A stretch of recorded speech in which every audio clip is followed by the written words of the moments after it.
یہ وہ علاقہ ہے جہاں پہاڑ آسمان سے باتیں کرتے ہیں اور نیچے گہرائی میں بہتا دریا کسی عفریت کی طرح شور مچاتا ہے۔ ان راستوں پر سفر کرنا ہر کسی کے بس کی بات نہیں، خاص طور پر جب ایک طرف ہزاروں فٹ گہری کھائی ہو اور نیچے دریا کا شور سنائی دے رہا ہو۔ ایک نوجوان نامعلوم وجوہات کی بنا پر گاڑی سے نیچے دریا میں جا گرتا ہے۔ ارد گرد لوگ چیختے ہیں، لمحوں میں خوف کا راج چھا جاتا ہے، لیکن گلگت کے ان سرد پانیوں میں جو چیز گرم تھی وہ تھی انسانیت کی آگ۔ گلگت پولیس اور ریسکیو ٹیم چند لمحوں میں حرکت میں آتی ہے۔ بغیر وقت ضائع کیے ریسکیو اہلکار رسی اور آلات کے ساتھ نیچے اترتے ہیں۔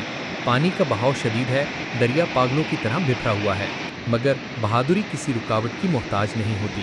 ایک اہلکار خود دریا میں چھلانگ لگا دیتا ہے، ایک ہاتھ سے نوجوان کو پکڑتا ہے، دوسرے ہاتھ سے زندگی کی ڈور کو مضبوطی سے تھامے رکھتا ہے۔ لوگ سانس روکے کھڑے ہیں، دل کی دھڑکنیں تیز ہو چکی ہیں۔ آخر کار نوجوان کو محفوظ طریقے سے نکال لیا جاتا ہے۔